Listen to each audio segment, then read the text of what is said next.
So I thank God, Jesus Christ is in His name. My question for you, Dr. Zakir Naik. My condition is this. Your favorite.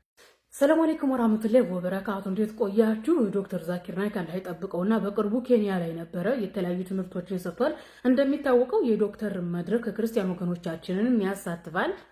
እናም የኬንያው መድረክ ላይ አንድ ኢትዮጵያዊ ገመቹ የሚባል ክርስቲያን ወገናችን ጥያቄ የመጠየቅ እድል አጋጥሞት ነበረ። በነገራችን ላይ ቪዲዮውን አይቼዋለሁ። የሀገራችን ክርስቲያኖች የኢትዮጵያ ክርስቲያኖች በሄዱበት ትለዩዋቸዋላችሁ። የነጽጽር ክህሎት የላቸውም። ተጨማሪ ጥያቄ የመጠየቅ ክህሎት የላቸውም። እንግዲህ ኢትዮጵያዊ ገመቹ ጥያቄ የመጠየቅ እድል ተሰጥቶት ዶክተር ዛኪር ጋር በጉራ ክህሎት ተሞልቶ ነው የቀረበው። በፈጣሪ በኢየሱስ ስም እያለ ሲጀምር ነበር። በመጀመሪያ ኢየሱስ ፈጣሪ አይደለም። መጽሐፍ ቅዱስን አንብቦት አያውቅም። በነገራችን ላይ አጠቃላይ ማለት ይቻላል ክርስቲያኑ ማህበረሰብ መጽሐፍ ቅዱስ ላይ ኢየሱስ ፈጣሪ ይሁን አይሁን አያውቅም። ኖርማሊ የተጫነባቸው ነው ይዘው የሚኖሩት። ኢየሱስ ፈጣሪ ነው ተብሎ ተጫነባቸው ያንን ይዘው ይኖራሉ እንጂ ኢየሱስ ፈጣሪ ይሁን አይሁን አያውቁም። መጽሐፍ ቅዱስ ላይ ኢየሱስ ፈጣሪ አይደለም።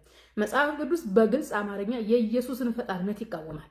እናም ጉረኛው ገመቹ በፈጣሪ በኢየሱስ ስም ብሎ ጀመረ። ጥያቄ መጠየቁን ትቶ ከዶክተር ዛኪር ጋር ክርክር ገጥሞ ነበረ። ይሄን ቪዲዮ እንድሰራ ያደረገኝ የኛ ሀገር ክርስቲያኖች ገመቹ ዶክተር ዛኪርን አሸነፈው ብለው ቪዲዮ ሰርተው ምናምን አይቼ በጣም ነው የሳቁት። ካፊሮች ልክ እንደ ማንቸስተርና አርሰናል ጨዋታ አሸነፈ ተሸነፈ የሚል እንጂ ለእውነት የሚኖሩ ሰዎች አይደሉም። በመጀመሪያ ደግሞ ጥያቄ የነበረው ምንድነው? ኢየሱስ ክርስቶስ አባቴ ይላል። ሙስሊሞች ኢየሱስ አባቴ እንደሚለው እናንተ ሙስሊሞች ፈጣሪያችሁን አባቴ ትላላችሁ የሚል ጥያቄ ነው የጠየቀው ገመቹ።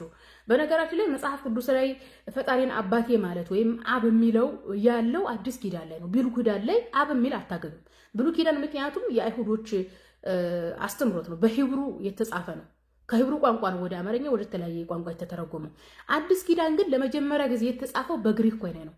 ስለዚህ አብ ወይም አባት የሚለው አገላለጽ ፈጣሪን አብ ማለት ፈጣሪን አባቴ ማለት የመጣው ከግሪክ ጣዖት አምላኪዎች የተወረሰ ነው።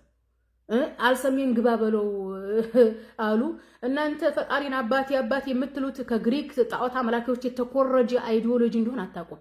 ምክንያቱም አዲስ ኪዳን የተጻፈው ለመጀመሪያ ጊዜ በግሪክ ኮይኔ ነው። በቃ የግሪክ እንትን ነው፣ የግሪክ አስተሳሰብ ነው ያለበት እንጂማ በሂብሩ የተጻፈው ብሉይ ኪዳን ላይ አብ የምትል አታገኙም። አብ የሚል የለውም። ኢየሱስ ክርስቶስ ደግሞ አይሁድ ነው። አይሁድ እንደመሆኑ መጠን ፈጣሪን አባቴ ብሎ አያውቅም። አይሁዶች አሁንም ድረስ ፈጣሪያቸውን አባቴ አይሉም። አባቴ አባቴ እያለ ያለው ምንድነው? የግሪክ አማልክት የሚያመልከው ክርስቲያኑ ማህበረሰብ ነው። በነገራችን ላይ ክርስቲያኑ ማህበረሰብ ኢየሱስ ፈጣሪ ነው ብሎ የሚያመልክ ሁሉም የግሪክ አማልክት የሚያመልክ እንጂ ኢየሱስን ያመለከ ሐዋርያም የለም። ኢየሱስን አምልኮት የሚል ወንጌልም አስተምሮትም የለም። ኢየሱስን ያመለከ ሐዋርያ የለም። ስለዚህ የጉራ ክህሎት ይዛችሁ ከምትኖሩ በመጀመሪያ አብ የሚለው ከየት መጣ፣ ኢየሱስ ፈጣሪ ነው ወይስ አይደለም የሚለውን አንብባችሁ ብትለዩ ነው የሚሻላችሁ። ይገርማል እኮ ለመሳቂያ የተፈጠራችሁ